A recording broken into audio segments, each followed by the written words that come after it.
अस्सलाम वालेकुम dear students.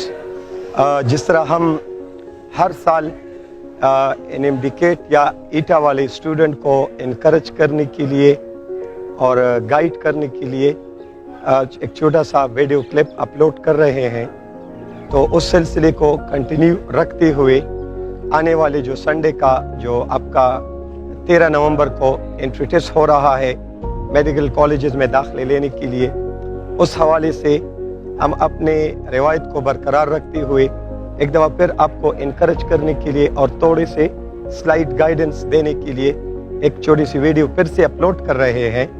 तो सबसे पहले तो आपको शुरू में भी कह देता हूँ, आखिर में भी कह दूंगा कि very much best of luck for your upcoming entry test. और अल्लाह करे कि आप लोगों ने जितनी मेहनत की है तो उसके मुताबिक आपको सिला मिले, और इंशाल्लाह मिलेगा भी, क्योंकि मेहनत कभी रायगा नहीं जाती। तो जल्दी से मैं आपको 2-3 इम्पॉर्टेंट पॉइंट्स बता दूं। आपकी बाकी जितने भी दिन रह गए हैं, इन दिनों में कोशिश करो कि अपने आप को टेंशन फ्री रखो, क्योंकि आपका काम है मेहनत करना। बाकी उसका सिला आपको जल्दी मिलता है, देर से मिलता है, वो अल्लाह के जो उसको पसंद हो वही होता है कि उसने आपके लिए बेहतर। अस्सलाम वालेकुम, welcome back to AC Ali coaching academy Ahmedabad. हर साल की तरह इस साल भी जैसे आप देख सकते हैं, पिछले 2-3 साल मैंने आपको वीडियो बनाई थी, और मैं कोशिश करता हूं कि मैं 2-3 वीडियोस बनाऊं कि ईटा से पहले एक वीडियो जो कि हाउ टू टॉप ईटा, आप देख सकते हैं 2 या 3 वीडियोस आपको इस टाइटल के साथ मिलेगी।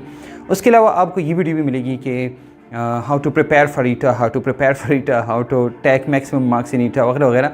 ऐसी बहुत सारी बातें हैं जो कि हमने ऑलरेडी डिस्कस किया आप लोगों के साथ। मेरे ख्याल में ऐसा कोई पॉइंट नहीं होगा जो आप लोगों के साथ मैंने डिस्कस नहीं किया है कि जब आप ईटा से पहले तैयारी कैसे करें, ईटा के दिन से एक दिन पहले, ईटा से एक दिन पहले भी मैं वीडियो बनाता हूँ, एंड इंशाअल्लाह I will be with you always. Okay, अब हम बात करेंगे भाई कि how to prepare in these days, कि इन दिनों में कैसे हम प्रिपेयर करें। अब ईटा प्रिपरेशन के लिए ये चीज़ें जो आपके सामने हैं, इनकी हम इनकी बात करेंगे कि भाई सबसे पहली बात यह है कि हम जब बनाते हैं तो टेक्स्ट बुक से हम बनाते हैं, टेक्स्ट बुक बोर्ड से। मतलब आप जानते हैं जैसे केमिस्ट्री की किताब है आपकी, तो मैं आपको दिखाऊं, ये जो आपकी केमिस्ट्री की किताब है तो इससे बनाने की ज़रूरत होती है, ठीक है, क्योंकि आपका ईटा जो है वो इधर से आता है। जैसे आपके FSC फर्स्ट ईयर की किताब है वही किताब है, या आपकी जो फिज़िक्स या बायोलॉजी की किताब है वहाँ से करते हैं।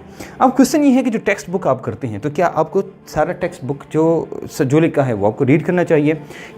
क्योंकि वहाँ पर कैलकुलेशंस होती है, कंसेप्ट्स होते हैं, रट्ठा गुठा वाली चीज़ें होती हैं, मतलब जैसे यूनिट्स है, नंबर्स है, बहुत सारी चीज़ें ऐसी हैं, उनके साथ क्या करें, ये सारी चीज़ें हम डिस्कस करेंगे इस वीडियो में।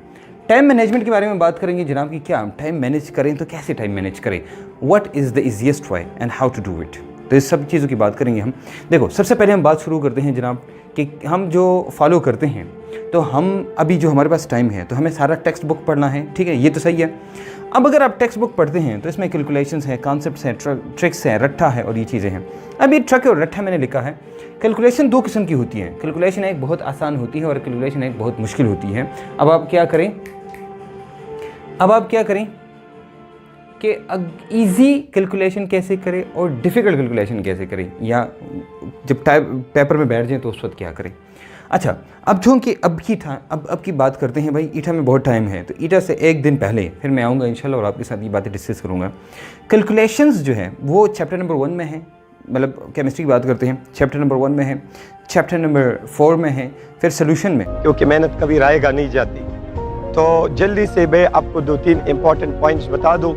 आपकी बाकी जितने भी दिन रह गए हैं, इन दिनों में कोशिश करो कि अपने आप को टेंशन फ्री रखो, क्योंकि आपका काम है मेहनत करना। बाकी उसका सिला आपको जल्दी मिलता है, देर से मिलता है, वो अल्लाह के जो उसको पसंद हो वही होता है कि उसने आपके लिए बेहतर लिखा है वही होगा। हम सिर्फ मेहनत ही कर सकते हैं। तो टेंशन आपने बिल्कुल नहीं लेना, क्योंकि टेंशन जो है वो आपको ड्रैग बैक करता है। तो ये पहला, आप टेंशन फ्री हो जाओ और अल्लाह पे तवक्कल करो कि अगर आपकी इंशाल्लाह किस्मत में हुआ और अल्लाह ताला ने आपको एक डॉक्टरी की फील्ड के लिए बनाया हुआ है तो आप बन जाओगे इंशाल्लाह। याद रखना एक बात कि कॉन्फिडेंस जो है ना, कॉन्फिडेंस ये सबसे बड़ी चीज़ है। अगर आप हारते हैं या जीतते हैं वो आपकी कॉन्फिडेंस की वजह से है। अगर आप खुद को ये कहते हैं कि यार टाइम तो बहुत शॉर्ट है, इसका मतलब है आप अपने कॉन्फिडेंस को ऐसे लूज़ करते हैं, और आप कहते हैं नहीं मेरे पास इनफ टाइम है, I am gonna do it. तो जो पॉसिबल वाइज है, द पॉसिबल वाइज, उन पॉसिबल वाइज को लेके आप तैयारी कर सकते हैं। सो व्हाट आप क्या करें, टाइम मैनेजमेंट का मतलब अब यहाँ पर मैं पेपर की बात नहीं कर रहा हूँ अभी, यहाँ पर क्या है, यहाँ पर ये है कि आपके पास जितने दिन हैं उसमें जो आसान तरीन चीज़ें जिससे ज़्यादा MCQs आते हैं उनको सबसे पहले करें, ठीक है। उसके बाद क्या करें, फॉर एग्जांपल कुछ चैप्टर्स ऐसे हैं जो कि फिज़िक्स में है, आपके चैप्टर्स को बहुत ज़्यादा टाइम लेते हैं, लॉन्ग कैलकुलेशंस होती हैं, उनको छोड़ दें। दो किस्म मैंने बताया ना, कंसेप्चुअल MCQ भी आते हैं, ट्रिकी भी आते हैं, रट्ठा भी आते हैं, कैलकुलेशंस भी आते हैं। अब रट्ठा को तो आप टेबल बना के करें, ट्रिक्स जहाँ पर आते हैं तो ट्रिक्स से क्या करें, और कंसेप्ट जो हैं वो तो आपके कंसेप्ट डीप होने चाहिए जो आपका टीचर आपके लिए, आपकी टीचर आपके लिए क्या करते हैं, डेवलप करते हैं। अब कैलकुलेशंस है तो कैलकुलेशंस में वो कैलकुलेशंस जो आपको लगता है कि कैलकुलेशंस करते हुए बहुत सारी बायोलॉजी या केमिस्ट्री के MCQs मुझसे रह जाते हैं, या चैप्टर्स रह जाते हैं, या कंसेप्ट्स रह जाते हैं, तो आप उनको छोड़ दें, ठीक है। ये इसको कहते हैं स्मार्ट स्टडी। तो इसका मतलब ये है कि इन होल सब चीज़ों का मतलब ये है कि अगर आप ज़्यादा मार्क्स लेना चाहते हैं, एक अपने आप में कॉन्फिडेंस लाई, सेल्फ कॉन्फिडेंस इसको कहते हैं। सेल्फ कॉन्फिडेंस का मतलब ये है कि आपके अंदर कॉन्फिडेंस हो, आपकी अंदर से आवाज़ आई कि आप कर सकते हैं, तो तभी आप कर सकते हैं। अगर मैं आपको 1000 नहीं, 2000 नहीं, 5000 नहीं, 10,000 दफ़ा भी कहूँ कि आप कर सकते हैं, याद रखना। अगर मुझे एक बात बताएं, छोटी सी बात, अगर ऐसा हो जाए कि आपके पास फॉर एग्जाम्पल 84,600 रुपये है या 400 रुपये है, और आपसे किसी ने 10 रुपये चुराए हैं, तो आप क्या करेंगे? तो क्या आप वो 10 रुपये के पीछे जाएंगे, ये फॉर एग्जाम्पल आपके पास जो पैसे हैं, या उनको आप ज़ाया करेंगे? आप नहीं कहेंगे वो हो 10 रुपये हैं, मेरे पास अब भी तो इतने ज़्यादा हैं, 64,400 इतने हैं, तो मेरे पास अब भी इतने हैं। अब ये जो 10 रुपये है ये आपका वो टाइम है जो गया है, और जो मेरे 84,000 समथिंग या 64,000 जो बनते हैं वो क्या है, ये जो आपके हाथ में है वो ये है। हम क्या करते हैं, हम वो जो 10 रुपये गए हैं उनके पीछे रोते हैं, और जो हमारे हाथ में है उन पर शुक्र अदा नहीं करते।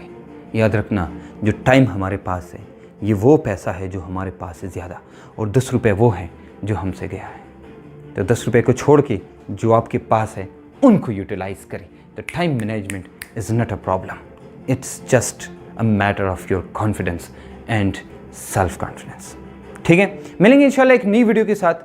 इजाज़त दीजिए आपके लिए, अल्लाह हाफ़िज़।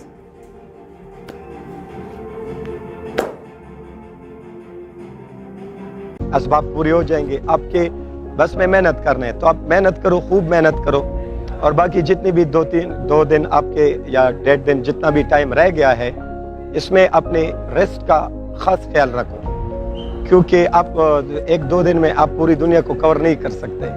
आपने जितनी मेहनत करनी थी कर ली, अब इन 2 दिनों में अपने रेस्ट को खास तवज्जो दो और अपने टेंशन को रिलैक्स करो, ठीक है, पहली बात। दूसरी बात यह है कि अब भी आपके पास ये कुछ घंटे, दिनों का तो नहीं कह सकते, कुछ घंटे रह गए, एक दिन कुछ घंटे, और उस लिहाज से फिर भी आप फोकस दो कि आप जो है मैं केमिस्ट्री पॉइंट ऑफ व्यू से अगर बात करूं तो आप फर्स्ट ईयर के किताब को तौरो रीडिंग दो। इसको रीडिंग कौन सी किताब से करो, बेहतर होगा कि आप KP वाली बुक से भी कर लो, पंजाब वाली से भी कर लो, फेडरल से भी करो।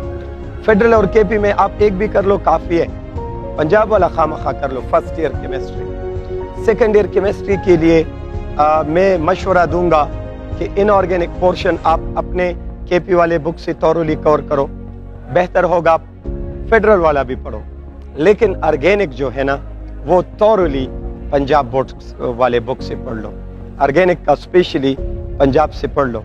तो फर्स्ट ईयर के लिए मैं रिपीट करूं, फर्स्ट ईयर केमिस्ट्री के लिए आपको अपनी बुक को तौरली रीड करो, खामखा पंजाब बोर्ड को टच दे दो, खामखा दो। और उसके अलावा अगर आप सेकेंड ईयर में बात करो तो second year point of view से फिर इनऑर्गेनिक अपने बुक से अच्छी तरह देख लो। कोशिश करो कि अगर इनऑर्गेनिक के लिए आप फेडरल वाले को टाइम दो, बेहतर रहेगा, जबकि ऑर्गेनिक को मैक्सिमम टाइम देना है। तो कोशिश करो कि आपके पास टाइम कम हो तो अपने बुक से ज्यादा प्रायोरिटी दो पंजाब बुक वाले जो ऑर्गेनिक पोर्शन है उसको वर्ड बाय वर्ड आप जो है याद करो, मतलब अंडरस्टैंड करो, रीड करो। और उसके अलावा अगर आप बात करो अबाउट टेस्ट अटेम्प्ट मेथड, तो हम हर साल बोलते रहते हैं, फिर भी बिलीव मी शुरू में आप लोगों के काफ़ी टेंशन होता है, क्योंकि ये चीज़ ठीक है, टेंशन की चीज़ भी है, बट आप इजी लोगे तो आप आगे जाओगे, टेंशन लेंगे तो थोड़ा सा वो टेंशन आपको अपने एबिलिटी से पीछे ड्रैग कर देता है। तो इजी रहो। और फिर इसमें अटेम्प्ट मेथड में इम्पॉर्टेंट चीज़ ये है कि इसमें 70% जो है ना वो रिकॉल टाइप के क्वेश्चन होते हैं, मतलब मेजॉरिटी बुक में डायरेक्ट लिखे होते हैं, बुक से डायरेक्ट कवर होते हैं, ज़्यादा ट्रिक्स नहीं होते उसमें। तो अब इसलिए मैं बार बार कहता हूँ बुक को ज़्यादा टाइम दो, बाकी जितने दिन है ना एमसीक्यूज से ज़्यादा बुक को टाइम लो। वो एमसीक्यूज आप जो कहते रहते हो ठीक है, उससे भी कंसेप्ट बनता है, लेकिन वो चीज़ जो जहाँ से टेस्ट बनते हैं वो तो किताब है, किताब को ज़्यादा टाइम दो। और इसमें जब अटेम्प्ट करोगे तो 70% आपकी बहुत इजी टाइप के क्वेश्चन, रिकॉल टाइप के क्वेश्चन, रटा बेस्ड टाइप क्वेश्चन होते हैं, थ्योरेटिकल क्वेश्चन होते हैं। तो आप पहले अटेम्प्ट में कोशिश करो कि उन क्वेश्चनों को अटेम्प्ट करो जो आपको 100% क्लियर है, कि आप कॉन्फिडेंट हो कि मैं इसमें क्लियर हूँ और इसमें यही फर्स्ट रीडिंग से यही आंसर है, उसी वक्त फिल करो, क्योंकि दोबारा इतना टाइम नहीं होता। और फिर न्यूमेरिकल टाइप क्वेश्चन है, अगर सिंपल है यानी आप शॉर्ट में कर सकते हो, like what is the number of moles of 90 gram water, वो तो सिंपल है। लेकिन अगर ये जो है लेंथी है, आपको पता है कि मुझे इस न्यूमेरिकल का फार्मूला पता है, बट क्वेश्चन में 1 मिनट लगेगा, 1.5 मिनट, 2 मिनट लगेंगे, फिर कोशिश करो उन क्वेश्चन को सेकंड अटेम्प्ट के लिए छोड़ दो। फर्स्ट अटेम्प्ट में वो क्वेश्चन करो जो थ्योरेटिकल टाइप के हैं। तो फर्स्ट अटेम्प्ट में आप 120-130 क्वेश्चन कर लोगे। फिर सेकंड अटेम्प्ट में अगर आपको पता है कि न्यूमेरिकल टाइप के क्वेश्चन है, थोड़ी लेंथी है, बट कंफर्म हो कि आपको आते हैं, तो आप उनको सॉल्व करने की कोशिश करो। और फिर एट द एंड में जो है फिर अपना गेस भी लगाओ, जितना आपको नियरेस्ट पॉसिबल गेस का अंदाजा है, तो उसमें फिर एट द एंड आप थर्ड अटेम्प्ट में जाए। इस लिहाज से आप इंशाल्लाह maximum number of MCQs attempt करोगे, और जो कंफर्म है वो तो कंफर्म है, लेकिन जिनमें आपने प्रोबेबिलिटी की बुनियाद पे टिक लगाए उसमें भी चांस ज्यादा मिलेगा, बजाय इसके कि फिर आप लेंथी क्वेश्चन पे मैक्सिमम टाइम जाया करो और एंड में आप जो गेस लगाते हो, तो गेस लगाने का आपके पास इतना टाइम नहीं होता, थोड़ा बहुत सोच लो। तो आपके पास थोड़ा गेस लगाने के लिए भी टाइम होना चाहिए, कि जो मैक्सिमम प्रोबेबिलिटी ऑप्शन है आप उसी को चूज करो। तो at the end best of luck for your upcoming test, और अल्लाह करे कि आप कामयाब और कामरान रहो। Thank you very much. थोड़ी बहुत है पीएच में है और आखिरी चैप्टर में है। अब हम देखेंगे तो जो केमिस्ट्री की कैलकुलेशन है चैप्टर नंबर 1 के अलावा बाकी तो कोई मसला नहीं है। मतलब है कि मैंने आपको इतने शॉर्टकट्स बताई हैं, जैसे के की वैल्यू से पीएच कैसे मालूम करें, या तो जो पहला चैप्टर है उससे थोड़े बहुत, मतलब what is the number of electrons and protons and what is the number of moles, और फिर आपको बताते हैं मास दिया है उससे नंबर ऑफ मोल मालूम करना है। तो आप जब मैक्सिमम देखेंगे, अगर आपने प्रैक्टिस की है तो मेरे ख्याल में 30 seconds are more than enough for that. ठीक है, अब उसके बाद क्या है, कंसेप्ट से, डीप कंसेप्ट से। देखिए, अगर आप क्वेश्चन करना चाहते हैं अच्छे तरीके से तो आपके कंसेप्ट डीप होने चाहिए। ठीक है, अब इन कंसेप्ट्स को या इन चीज़ों को, अच्छा एक और चीज़ आती है रट्ठा, ये ट्रिक को मैं भी छोड़ता हूँ। रट्ठा, कुछ चीज़ ऐसी हैं जो रट्ठा है, और रट्ठा के साथ क्या करें, और ये सबसे बड़ा मसला है, सबसे बड़ा मसला। तो अब क्या करते हैं कि क्या हम कौन सी किताब फॉलो करें, तो बहुत सारे लोग ऐसे कहते हैं कि आप पंजाब टेक्स्ट बुक फॉलो करें, क्योंकि पंजाब में बहुत अच्छे सेंटेंसेस लिखे हैं, बहुत अच्छी केमिस्ट्री है, बहुत अच्छा ये है, बहुत अच्छा वो है। लेकिन दो बातें कंट्राडिक्ट होती हैं, मैं आपको बताऊं, क्योंकि इसमें दो बातें, फॉर एग्जांपल आप ये कहते हैं मैं वो टॉपिक्स पढ़ूं जो कि मेरे केपीके बोर्ड के हैं तो मैं उधर पढ़ूं। जब आप एक टॉपिक दो जगह पढ़ते हैं उस वक्त आप कंफ्यूज होते हैं। मैं अक्सर लोगों को कहता हूं कि एक चैप्टर या एक सब्जेक्ट दो टीचर से भी ना पढ़ो, क्योंकि जब आप पढ़ते हैं ना तो उस वक्त आप कंफ्यूज होते हैं। ये दो, फॉर एग्जाम्पल आपके पास किताबें पढ़ी हैं एमसीक्यूज़ की किताबें, तो जब आप एमसीक्यूज़ की किताबें देखते हैं उस वक्त भी आप कंफ्यूज होते हैं। इसलिए एक ही किताब उठाएं, एक ही किताब आप 100% वो कवर करें, चाहे ए से लेकर जी तक कोई भी किताब है, कोई भी। मैं ये नहीं कहता कि हर किताब जो है वो बुरी होती है, हर एक किताब उठाएं, कोई भी किताब उठाएं और उसको देखिए। ठीक है, ओके। तो जब आप क्या करते हैं, एमसीक्यूज़ करते हैं, जब आप ये करते हैं कैलकुलेशंस करते हैं, तो कैलकुलेशंस आप पूरी तरह करें। फिर उसके बाद आते हैं कंसेप्ट्स हैं, तो कंसेप्ट ज़्यादातर आपके टीचर आपके लिए हल करते हैं। मतलब ये कंसेप्ट्स ये नहीं है कि आप किताब में देखेंगे। फॉर एग्जाम्पल मैं आपको बहुत सारे एमसीक्यूज़ बताता हूँ। देखो, हम बात करेंगे फैक्ट्स पर। फैक्ट क्या है, एमसीक्यूज़ कहाँ से आते हैं? एमसीक्यूज़ आते हैं, फॉर एग्जाम्पल मैं आपको कहूँ कि what is the number of electrons की बात करते हैं, तो क्या आपकी बुक में नंबर ऑफ इलेक्ट्रॉन वाला क्वेश्चन है? नहीं है। फॉर एग्जाम्पल मैं बात करता हूँ, फॉर एग्जाम्पल एक और क्वेश्चन है जैसे नेगेटिव जोल थॉमसन इफेक्ट है, तो आपकी बुक में है? नहीं है। ऐसी बहुत सारी चीज़ें हैं, मतलब ये कि आप इवन इलेक्ट्रोकेमिस्ट्री में ऐसे ऐसे पॉइंट्स है, यकीन करें कि जब मैं करता हूँ तो ओजोनोलाइसिस वाला क्वेश्चन देखिए जो सेकंड ईयर में है, क्या वो आप कर सकते हैं जहाँ डबल बॉन्ड हो उधर काट के दो चीज़ें बन जाती हैं? नहीं है ना। ये बहुत सारी चीज़ें आप ट्रिक्स से करते हैं। किससे? ट्रिक्स से। और ये ट्रिक्स आपको कौन बताता है? ये आपको आपका टीचर बताता है। हमने इतनी मेहनत की, इतनी मेहनत की और आखिर में हमने अली सीरीज़ बनाई। अली सीरीज़ ने क्या किया? ये नहीं कि आपके टेक्स्ट बुक को हमने इग्नोर किया या हमने एक्स्ट्रा चीज़ें डाली, हमने ऐसा नहीं किया। हमने आपकी टेक्स्ट बुक को एक अच्छे फॉर्म में लिखा। फॉर एग्जांपल आपकी बहुत सारी चीज़ें स्कैटर्ड आपकी किताब में हैं, तो उन चीज़ों को हमने बहुत ही ज़्यादा कंसंट्रेटेड फॉर्म में लिखा, एक जगह करके। दूसरी बात, जहाँ पर बहुत ज़्यादा कंफ्यूजिंग चीज़ें हैं, कंफ्यूजिंग पॉइंट्स हैं, उन सब पॉइंट्स को हमने साथ में लिखा कि आपको पता चले भाई इस पॉइंट में, इसमें और इसमें क्या फ़र्क है। फॉर एग्जांपल मैं बताता हूँ, जब आप physical properties alkane, alkene, alkyne है, एल्डिहाइड है, कीटोन है, उसके साथ फिर एसिड्स हैं जो कार्बोनिल है, अब उनमें क्या फ़र्क है? अब ये जो तमाम फ़र्क आप देखते हैं, तो जब आप एक जगह टेक्स्ट पढ़ते हैं और दूसरी जगह पढ़ते हैं तो डेफिनेटली बीच में जगह होती है, तो आप कंफ्यूज हो जाते हैं। तीसरी जगह पढ़ते हैं तो और भी कंफ्यूज हो जाते हैं। तो हमने उन सब को साथ में मिलाया और आपको कहा भाई इसमें और इसमें और इसमें ये फ़र्क है और ये सिमिलरिटी है। अब MCQ में क्या आता है? वही फ़र्क और सिमिलरिटी आती है, नहीं तो आप जाके पास पेपर देखें। ठीक है, तो जब से ये फ़र्क और सिमिलरिटी आपने देखनी है, उसके लिए आप अली सीरीज़ को हाईली रिकमेंडेड बुक है। मैं ये नहीं कह रहा हूँ कि ये मैंने लिखी है तो इसलिए, या SCA की बुक है तो इसलिए। यकीन करें, ये सिर्फ़ और सिर्फ इस खातिर कसम खा के, जिसके पास किताब है वो कसम खा के मुझे बताएं कि ये किताब कैसी है, नहीं तो मैं आपको इधर ऑन द कैमरा दिखाता हूँ अगर आप चाहते हैं तो। ओके, अब ट्रिक्स क्या चीज़ है? ट्रिक्स वो चीज़ है जब आप 1 मिनट, 2 मिनट, 3 मिनट की चीज़ आप ऐसे सेकंड में कर सकते हैं। और बहुत सारे ट्रिक्स हैं, बहुत सारे। मतलब ये ओजोनोलाइसिस वाला रिएक्शन मैंने बताया कि फॉर एग्जांपल आप कंफ्यूज होते हैं कि इससे क्या को काट के, 2 में काट के और इस करके, और जहाँ डबल बॉन्ड है उधर डबल बॉन्ड ओ लगाएं, बस आपके पास आपकी क्या आ जाएंगे? दो ऐसे रिएक्शंस है जैसे विलियम सिंथेसिस रिएक्शन है, क्लेमेंसन रिडक्शन रिएक्शन है, उनमें हमने निमोनिक बनाई है, कहानियाँ बनाई हैं। उन कहानियों को उधर ऐड करके आप कर सकते हैं ईजिली। समझ आ रही बात? कहानियों का मतलब ये है कि आप एक जुमला बनाएं और उस जुमला से आप पूरा रिएक्शन याद कर सकते हैं। या बहुत सारे और ऐसे तरीके हैं जिनसे आप, मतलब ये क्या ना, ट्रिक्स होते हैं। हर चीज़ में एक ट्रिक हमने बनाया है जिसको हालांकि आई नो कि बहुत सारे टीचर्स हैं, उन्होंने वही ट्रिक्स उठा के खुद अपना नाम किए हैं, लेकिन अली सीरीज़ का फ़ायदा ये होगा कि अगर हमारी चीज़ कोई बताता है तो आपको पता होगा हाँ यार ये तो सर अली की है। ठीक है, ओके। तो ये जो रट्ठा गोठा वाली चीज़ें हैं वो भी हमने क्या क्या है उसकी हमने टेबल्स बनाई हैं।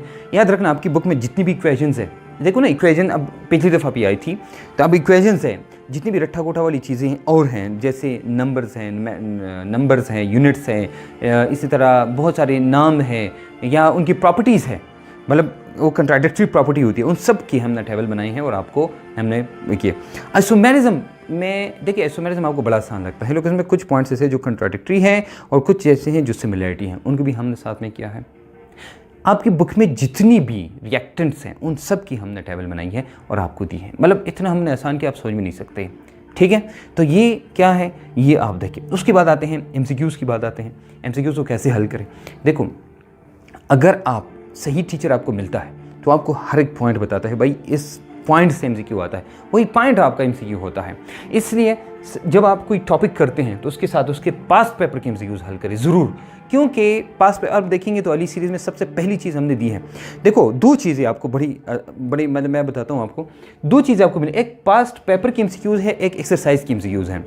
पास्ट पेपर की MCQs और एक्सरसाइज की MCQs को हमने क्या किया है, हमने ऐसे किया है कि पास्ट पेपर के जो MCQs हैं उनके टाइप ऑफ MCQs बना के उसी तरह के हमने एक्सरसाइज की MCQs बनाए हैं। मतलब आपको कोई एलिमेंट चीज़ मिलती नहीं है, आपको कोई ऐसी चीज़ मिलती ही नहीं है जो आपकी ईटा में नहीं आती, आपको कोई ऐसी चीज़ मिलती ही नहीं है जो ईटा से बाहर हो, नहीं, ऐसा कुछ नहीं है। तो इसका मतलब ये है कि पास्ट पेपर की जो MCQs है, पास्ट पेपर की MCQs हैं, उनके साथ हमने उसकी एक्सरसाइजेज भी बनाई है। एक्सरसाइज, तो उस एक्सरसाइज की जितनी भी MCQs हैं वो आप खरे बेशक आपको मतलब ये कि वेरिएशन, एक MCQ के बहुत सारे वेरिएशन आपको मिलेंगे, बहुत सारे, इतनी वेरिएशन मिलेंगे कि जब आप करेंगे ना तो उसमें कोई मतलब कोई जगह नहीं रह जाती कि भाई आप करें। ठीक है, आपको शायद याद होगा कि लास्ट टाइम हमारा जो ग्रैंड टेस्ट हुआ था, ग्रैंड टेस्ट तकरीबन 90% केमिस्ट्री जो हमारा ग्रैंड टेस्ट था, एग्जैक्टली वही MCQs आए थे होता। तो जो ग्रैंड टेस्ट की MCQs आए थे क्यों आए थे? क्योंकि हमने एक रिसर्च की, जैसे मैंने ये बताया ना कि पास्ट पेपर को देख के हमने एक्सरसाइज जो है वो बनाई है, उसी तरह उसी तरह हमने क्या किया कि हमने रिसर्च की कि यार इतने सालों में MCQ आए हैं और इस दफ़ा इन MCQ आने का के बहुत ज़्यादा चांसेस हैं। तो हम क्या करते हैं, हम भाई एनालिसिस करते हैं। एनालिसिस ऐसी करते हैं कि जिसमें तमाम MCQs जो हैं, तमाम MCQs जो पास पेपर में आए हैं, फिर उनकी वेरिएशन हर साल जो आती हैं, वो वेरिएशन को कैच अप करके उससे हम फिर नई MCQs बनाते हैं। समझ आ रही बात? तो अपडेट करते हैं, वी जस्ट अपडेट। अब पास पेपर की MCQs सारे आपको A to Z आपको आने चाहिए। This is very much important. अब आते हैं जनाब, how to attempt all MCQs, 200 MCQs। कैसे करें 200 MCQs? याद रखना 200 MCQs कोई भी नहीं कर सकता, लेकिन मैक्सिमम आपने करने हैं, मैक्सिमम 200 MCQs न करने का मतलब ये है कि जो सही 200 MCQs, नहीं तो फिर कोई भी 189, 188, 182, 185 पे टॉप ना करता। ठीक है, ऐसा होता है कि आप अपनी तरफ से कोशिश करें पूरी। कैसे? जब आप बैठ जाएं, तो जब आप बैठ जाएं आप वो वाले MCQs करें जो आपको आसान लगते हैं। जैसे आम पेपर में भी हम ये कहते हैं कि बच्चे आप बैठ जाएं तो आपने वो वाला क्वेश्चन करना है जो आपके लिए सबसे आसान है। तो जो MCQ आपके लिए सबसे आसान है और जब आप पहले करते हैं, इसका मतलब ये है कि आपको क्या मिलता है, कॉन्फिडेंस मिलता है।